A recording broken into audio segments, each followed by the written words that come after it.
I'm Dave, my boy. Who are you? Leum. Okay. We truly believe that Gachiakuta is the new goated manga on the block. Gachiakuta is a story that takes place in a slum where the descendants of criminals live. The people on the other side of a wall discriminate against the characters and look down on them as tribe folk. An orphan boy named Rudo lives in these slums with his foster parent, Regto, earning a living with his uncanny dumpster diving abilities. One day, however, he is falsely accused of a crime he didn't commit and is thrown into the abyss, a massive expansive chasm in town where criminals are dropped. With the people he cared for taken away from him, Rudo is determined to take revenge on everybody. So today, we're going to look at the plot, characters, art, world building, powers, action, and pacing of this new manga, which only has 10 chapters, and we're going to tell you why we personally feel that it's something that you should start reading right now, and why we think it's worth your time. So, let's just jump straight into plot and characters. Liam, I think that we got our main character, which I think we should start with the main character. Oh yeah, of course. He's straight up a thug. He's a maniac. He's a thug. He unhinged, crazy. Yeah. Totally. And I think that just it's very interesting how they portray this guy, because after he gets the short end of the stick, let's say, in his relatively shitty world, already shitty world. Oh, awful. Yeah. He just is unhinged, and he just is out for blood. And I don't think we see that a lot with main characters in these shonen. The only time you really see stuff like that is like a character that got like a demon inside of them. When the demon takes over, they go crazy. But he's just insane all of the time. Exactly. All of the time he's crazy. I don't know about all the time. Not all the time, but he's a maniac. Yes. I do think that this is a story so far, at least in these 10 chapters, about revenge. He's not out to make the world a better place. He simply has been wronged, and he wants to wrong the people who wronged him. And I'm interested to see how that develops. By the way, everyone, spoilers for these 10 chapters. We'll try and keep it minimal, but, nevertheless, we have to talk about it. So, in this story, Rudo has been wronged immensely, and he's had everything taken away from him. His loved ones, his status, and even literally ripped away from his home and thrown into the abyss, into an unfamiliar world and place with strange people and a strange society. And he's fighting for his life from day one. Yeah. And this general plot, it has Rudo trying to get back home. It is Rudo trying to get back home, not because he misses home, but because he wants to kill everyone. Every single person. Every single one of them. And he can't kill them unless he's there. So no one is innocent. Yes, he doesn't exactly plan this, but after being thrown into the abyss for those false accusations put against him, he is out for blood. And I think that it's super interesting, and it's honestly very compelling. And I'm interested to see how he develops so far, whether that be doubling down on this absolutely cold-blooded, ruthless character, or developing him into somebody with a little bit more mercy and someone who wants a lot more for their life than revenge. Either way, I think it will be good, as long as it fits the narrative. And now, what do you think about the other characters, Liam? We got classic shonen style. Honestly, none of the characters have stood out all too much, because only 10 chapters, and we're getting introduced to everyone. So some characters have only been for a chapter or two, so it's really hard to judge them. But the one guy who has been in for a little bit is Engine, and Engine just seems like the typical shonen sensei type, your Kakashi, your Gojo, or whatever. And there's nothing wrong with that, but he hasn't shown himself to do anything super unique just yet, besides looking fucking awesome. Yeah, he does seem like the typical quirky sensei type or mentor type who very puts our Kakashi main character Gojo on the right path. Yeah. And I think that's what Rudo needs. to balance him out, because also, like most shonen protagonists, he is a man on a mission with no plan. He has very clear goals, very easily understood motives, but he totally is an idiot with no real idea of how to go about what he wants done. And so he sort of needs to join a larger organization and have the guidance of Engine to be able to get to the point where he actually would be able to do anything by himself, physically and also mentally, because he has to get out of the hole, right? The abyss. And he has to stop being fucking crazy. Yes. On top of not, being sane, he has to get out of this giant hole and back to his society, which essentially no one knows how to do, including himself. So he's going to have to kind of build up on the chain of the shonen to get to the point where he might actually be able to do something. And who else do we have? We have Rudo's friend, his childhood friend. What was her name again? Miwa. So his childhood friend Miwa, what's interesting is that when they are separated in the beginning chapters, or I think it was just chapter 1, she isn't loyal. These hoes aren't loyal. Like, when he is falsely accused, she's like, "Oh well, I guess he committed this crime. Fuck that guy." And I find that very interesting. And then Rudo is also not loyal, and he's like, "Fuck that hoe. I'm gonna kill her. I'm gonna murder her. I'm gonna kill her."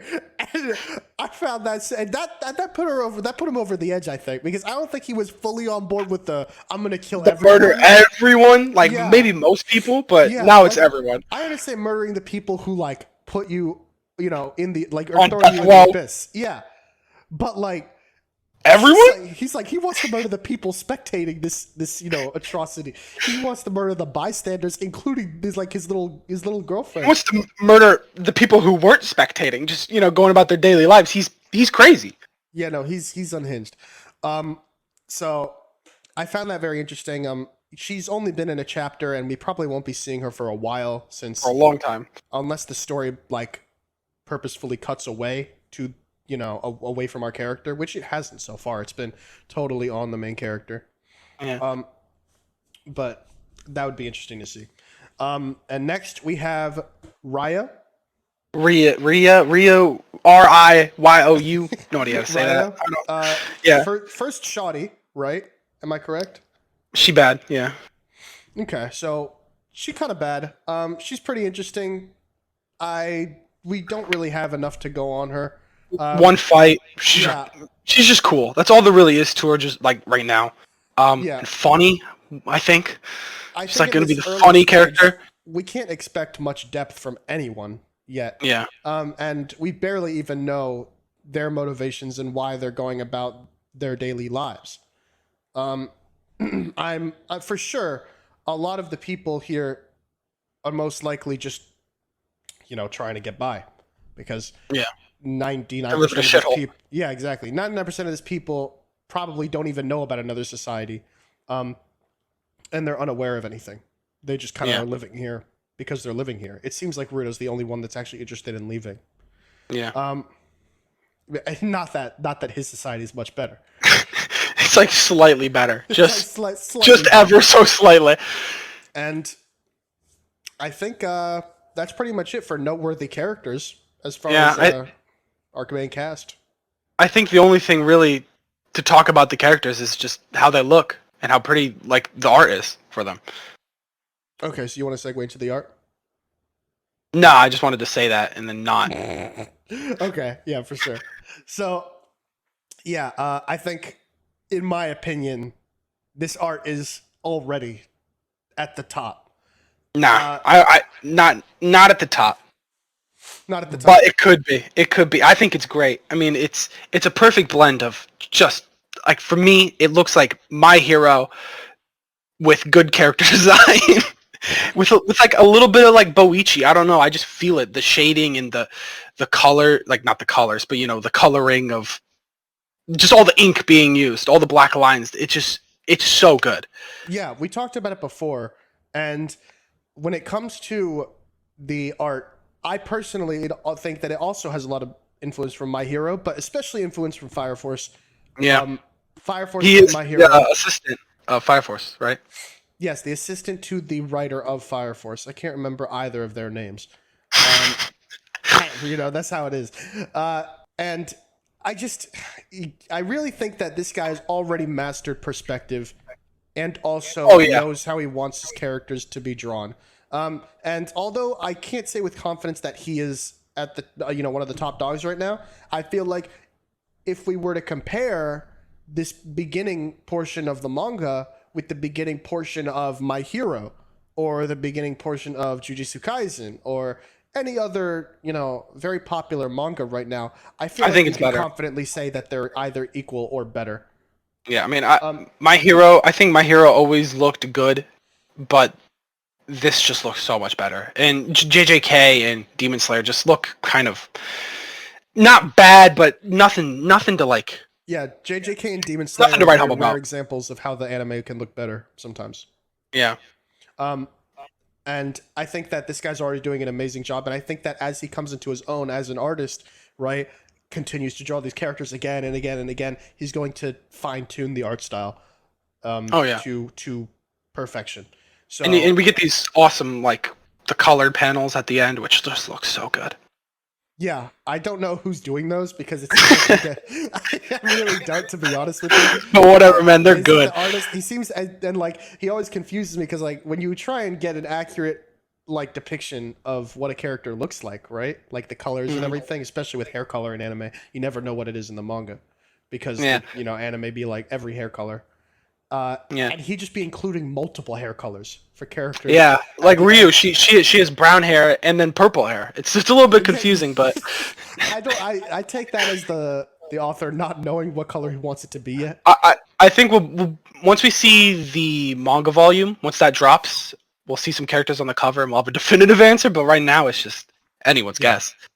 It's still the beginning, and so I think that the art is very good. I think that it's already competitive. That's a good word to use. Yeah. It's competitive with something like My Hero and Fire Force and any other popular manga right now, even One Punch Man. Although I don't know about that. I do think that they're very different. The art style in Gachiakuta is not realistic at all. The anatomy is just totally different. Yeah, Rudo's body itself is like he's a total lanklet. It's same with Rio. She weighs like 34 pounds. Yeah, so it's a very unique art style. I haven't seen anybody eat a burger, but then again, they probably don't have good food here. Yeah, they eat garbage, so it's not nutritious. Okay, so now I'll segue us into the world building, which is probably going to be a very important thing for a lot of people because this is a shonen, and a big thing about these types of stories is having a unique world that you can immerse yourself into, whether it's I love a good world. Yeah, whether it's a fantasy setting or a science fiction setting or whatever it may be. It doesn't even have to be that outrageous. Some of the most popular series are pretty simple. Something like My Hero is literally just modern society, but with an emphasis on hero industries and heroes in the government and everything. And so we need to take a look at Gachiakuta's world and what makes it special. The thing is, because it's so early on, and because it seems like the story is purposefully mysterious, we don't know a lot about the world. Yeah, all we know is garbage. Yeah, we don't even know if they live on Earth.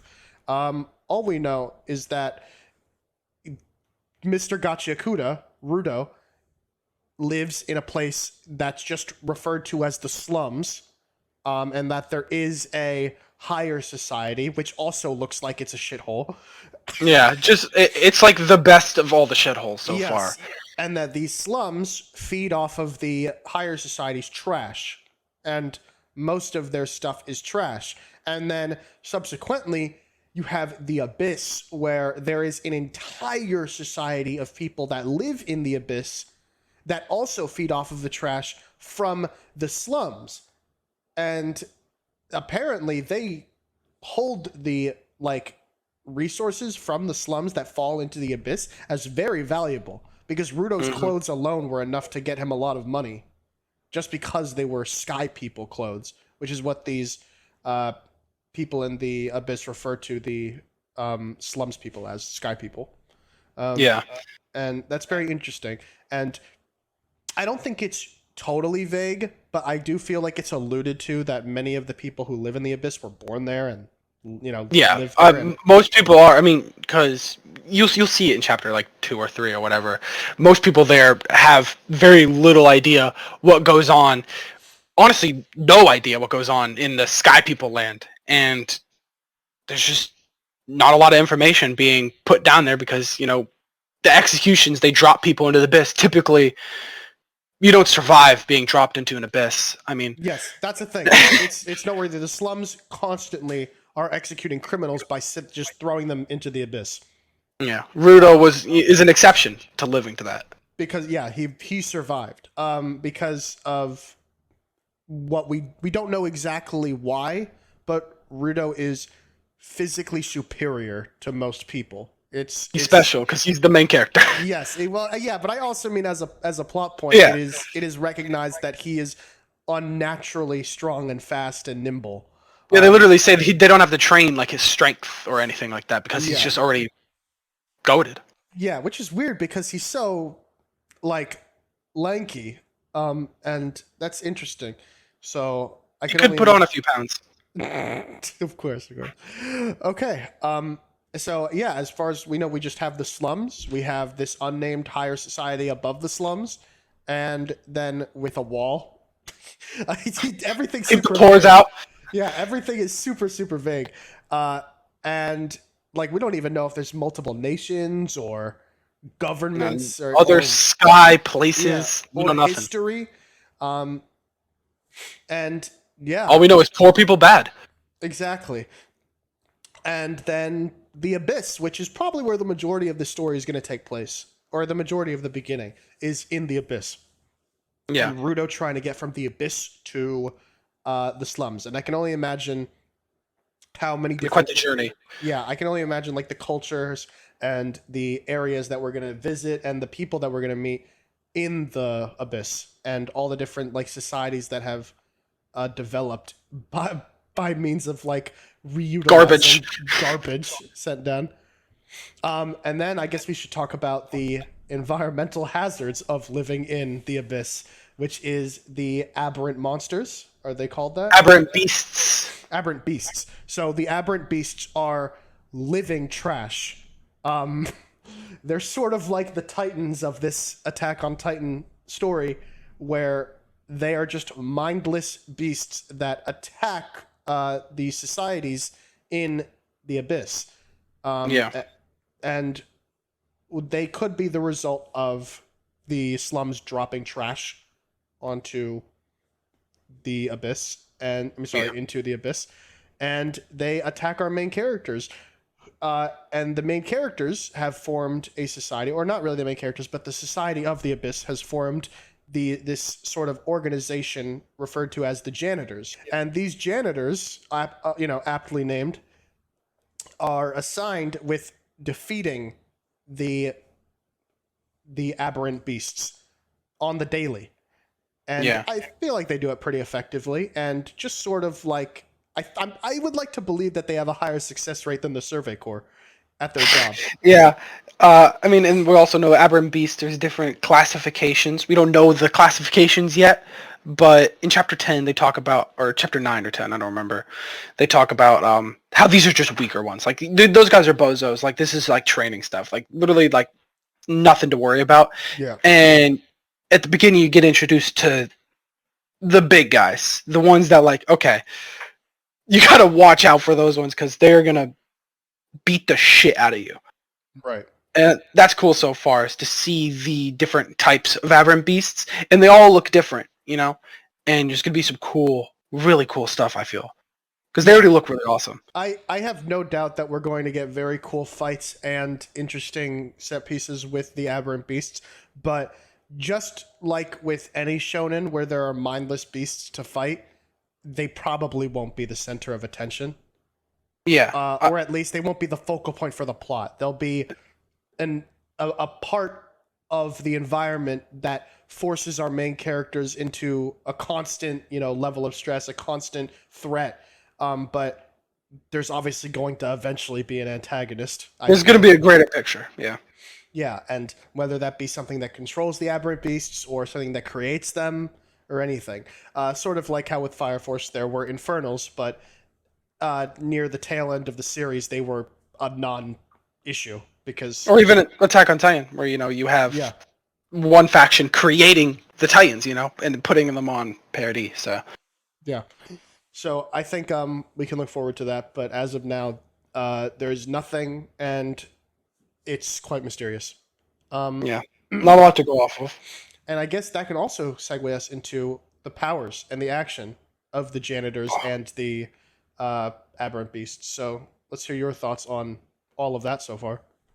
I mean, the powers, right now, it's very hard to tell, what the power system does, but what we do know is that the person takes an item that is special to them, close to them, and basically enhances it. They could use it in ways that you would never imagine, So, for example, a pair of scissors grow to, 10 times their size, and you use your feet to wield them. And you get crazy shit like that. It just blows my mind a little bit, because a lot of power systems I feel are getting a little bit boring. You got your swords, you got your magic that kills demons or whatever. But this is like a bozo using a piece of garbage to kill this giant monster. Yeah, I think that pretty fucking creative with the weapons that are used or with the powers that are used is really important. And it sort of, in these few chapters, it has captured that magic of when, like, Sasuke first pulled out that giant kunai, or that giant shuriken. It's just that what the fuck feeling, Yeah. That really gets you like, bro, what is that? And like, I feel that with Gachiakuta, because when Engine first pulls out the fucking umbrella, right, and he starts boxing. I love Engine's umbrella. I've always been a huge fan of an umbrella-based ability. You don't see it, but I don't know. It just always feels like an umbrella is a natural weapon. It just feels like it. And him using it and seeing it, it's just awesome. Yeah, and then you have Ryu's scissors are just like, she looks awesome while she does it, and she bad as hell. So, of course, it's just something awesome to see. So, let's actually go over how it works, because I think that is one of the most interesting parts. So we have the janitors, which are composed of a phenomena in their world called givers. And givers are anyone with the ability to imbue something with power.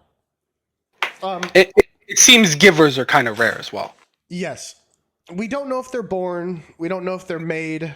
We don't know if you could become a giver. We just know that our main character is one, and that the janitors are mostly composed of givers. But I think it's safe to say that some of them may or may not have giver abilities. Come on, bro. In chapter 9 and 10, you get introduced to people who are unnaturally strong. They're gifted, but they don't have the giver power. They're there to just assist the givers in cleaning up aberrant beasts by punching them in the face and allowing the giver to murder them. Yeah. And our main character, Rudo, he's special, or at least he's special among givers, at least naturally, because he has the ability to imbue anything with power. And this is most likely because he has Jinki, and all of the givers have their own Jinki. I don't know if it's Jinki or Jinki. I'm going to say Jinki. I think just Jinki. Sure. And your Jinki refers to any object that you hold value in, anything that you have sentimental value in, and that you've treated well for what Engine describes as literal years. Yeah, you can't just say, "Oh, this is my Jinki now."